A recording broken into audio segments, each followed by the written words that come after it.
चुनावी बिगुल बज चुका है और जहां पहले चरण का चुनाव है वहां पर प्रत्याशियों ने जो है दिन रात एक कर दिया है और इसमें गाजियाबाद भी शामिल है। तो गाजियाबाद में भी पहले चरण का चुनाव है और गाजियाबाद में आज हम आपको मिलवाने जा रहे हैं बसपा प्रत्याशी जी से, और जो कि हमारे साथ जुड़ चुके हैं बसपा प्रत्याशी। हम उनसे परिचय करवाएंगे और मिलवाएंगे और तमाम मुद्दों पर हम उनसे बातचीत करेंगे। जानते हैं कि किन रणनीतियों के साथ वो इस मैदान में उतरे हैं, किस तरह से जनता को अपनी तरफ आकर्षित कर रहे हैं, किस तरह से लुभा रहे हैं। तो सर आपका बहुत बहुत स्वागत है। धन्यवाद मैडम। सर जो है आप इस विधानसभा, मतलब सबसे पहला सवाल तो मेरा ये है कि आपने भारतीय जनता पार्टी क्यों छोड़ी? देखिए, पिछले कई सालों से जी। हम लोग इसी क्षेत्र में रहते हैं, लाइन पार में। इसकी जनसंख्या तो है 7 लाख से ऊपर, लेकिन वोटर है 3.25 लाख। पूरे शहर विधानसभा के वोटर है 4,70,000 के करीब। तो एक 70% की जनसंख्या लगभग इधर रहती है लाइन पार में। ये कनेक्ट है, मतलब एक डिवाइडेड है रेलवे लाइन से। तो हम लोग काफ़ी दिनों से क्षेत्र के संघर्ष में हैं कि इस क्षेत्र में शिक्षा, चिकित्सा और पानी की व्यवस्था संपूर्ण रूप से हो। इस विषय पे हम लोगों ने पिछली सरकार जब बनी इनकी और पिछली बार जीते अतुल गर्ग जी, तो हमने इनसे कहा भाई 3-4 चीज़ों की यहाँ प्राथमिकता दीजिए। पहले तो इंटर कॉलेज खुली है बालिका, क्योंकि यहाँ कोई पढ़ाई का सिस्टम नहीं है। दूसरा हमने कहा था यहाँ अस्पताल की व्यवस्था कर दीजिए, क्योंकि अस्पताल ना होने की वजह से क्या रात को अगर किसी की दिक्कत होती है तो कहीं ले जाने की व्यवस्था नहीं है। पिछले कोरोना काल में हम लोग बहुत परेशान हुए और मंत्री जी अपना मोबाइल बंद करके सोते रहे और कोई काम नहीं हुआ। यहीं गंगा जल का वाटर प्लांट है बहुत बड़ा। पानी नोएडा, ग्रेटर नोएडा को तो जाता है, लेकिन शहर विधानसभा को नहीं मिलता, जबकि हमारी ही विधानसभा में उसका स्टोरेज है। तो ये सब कई सारी चीज़ें हम लोगों ने उनके सामने रखी थी। उन्होंने अपने मैनिफेस्टो में भी रखा था कि भाई हम इन चीज़ों को जीतते ही 1 साल में बना देंगे। जब 2 साल 3 साल हो गए, हम लोगों ने 1-2 बार गए मिलने, शहर के लगभग काफ़ी लोग गए। अतुल जी ने कहा देखिए मेरे को मेरे चेहरे पे वोट मिला है, काम में देख लूँगा। हमने मुख्यमंत्री जी से भी बात की, ऊपर प्रदेश अध्यक्ष सभी से की। लास्ट में आके भी 2 महीने पहले हम लोगों ने पूरे लाइन पार क्षेत्र के और शहर विधानसभा के लगभग हज़ारों लोगों ने पार्टी छोड़ दी। हमने कहा भाई जब काम नहीं करना तो हम क्यों भुगते। पार्टी छोड़ने के बाद यहाँ के समाज और यहाँ के क्षेत्र के लोगों ने कहा कि भाई आप कहीं से तो चुनाव लड़िए। तो हम बहन मायावती जी की निगाह थी हम लोगों के ऊपर। उन्होंने बुला के हम लोगों को आशीर्वाद दिया कि भाई लाइन पार पे बहुत बड़ी जनसंख्या है और बहुत बड़ा काम है होना है, और आप पिछले कई सालों से आप लोग संघर्ष कर रहे हो, तो आप लोग चुनाव लड़ो, जनता आपके साथ है।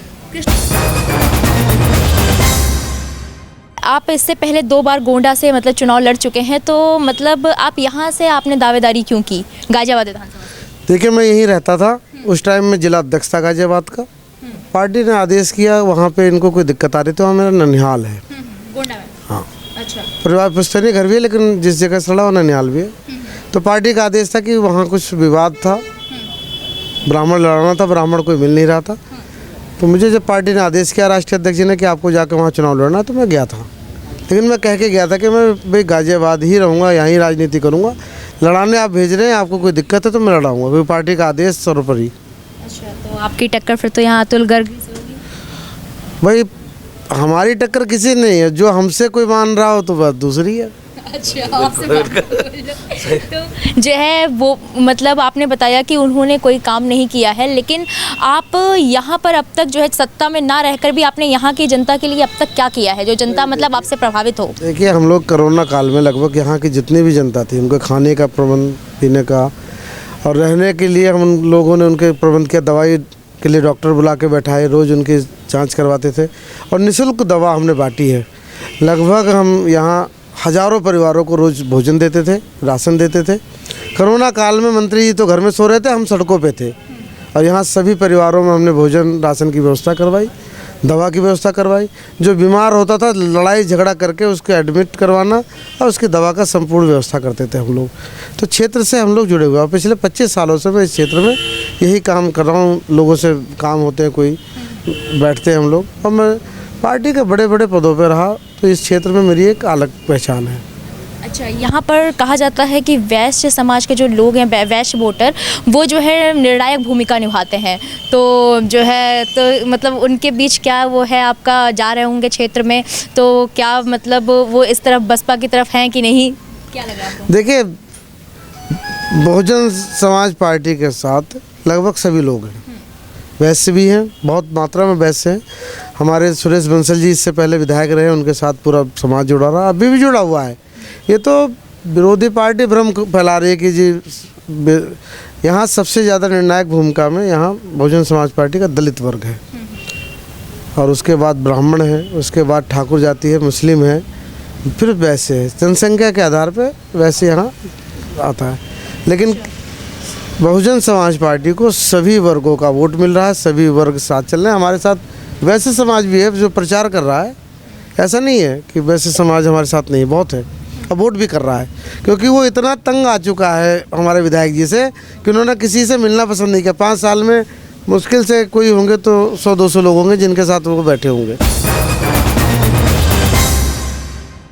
आप मिलेंगे अगर जनता ने आप पर भरोसा जताया तो? मैं यही घूमता रहता हूँ, सबके साथ हूँ और यही मिलता रहता हूँ सबको। मेरा यही तो अतुल गर्ग जी ने भी कहा होगा कि मैं भी यहीं रहता हूँ।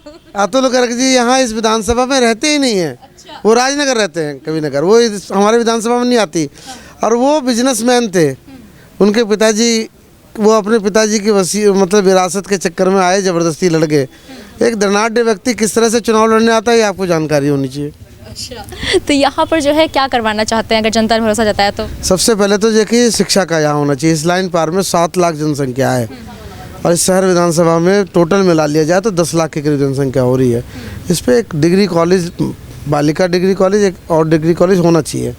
दूसरी बात, एक बहुत बड़ा हॉस्पिटल होना चाहिए सरकारी, जिसमें गरीब जनता, यहाँ बहुत सारी जनता जो है लोअर कास्ट, मतलब लोअर मीडियम के, कम नौकरी पेशे वाले लोग हैं, जिनका इलाज हो सके सही से।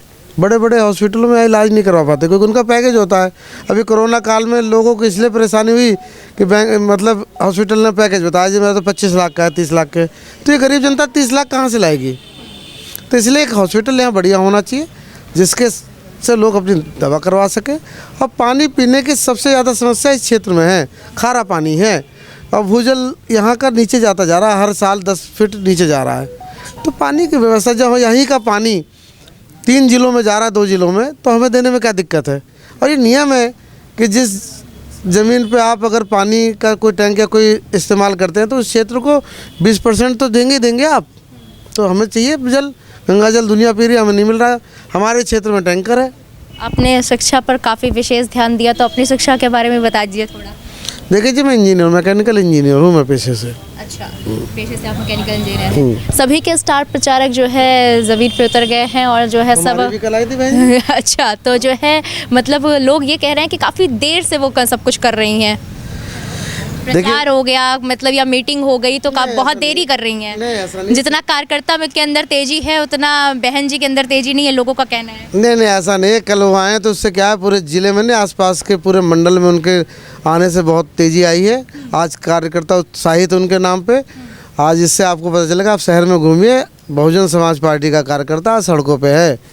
कितने वोटों से जीतने का दावा कर रहे हैं आप? देखिए जी, वोटों से ये जितने से वो जीते हैं उससे 1.5 गुना से जीत के दिखाऊंगा। अतुल गर्ग से? हाँ। फिर साबित कर दिया कि टक्कर अतुल गर्ग जी से ही है।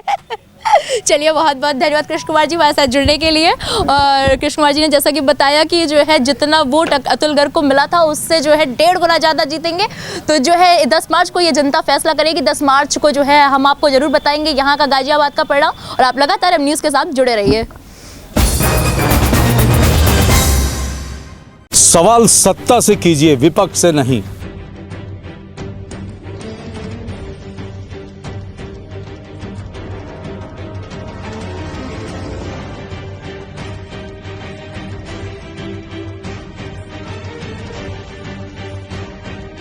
विपक्ष से सवाल करने वाले तो बहुत हैं, लेकिन सत्ता से सवाल करते हैं सिर्फ हम।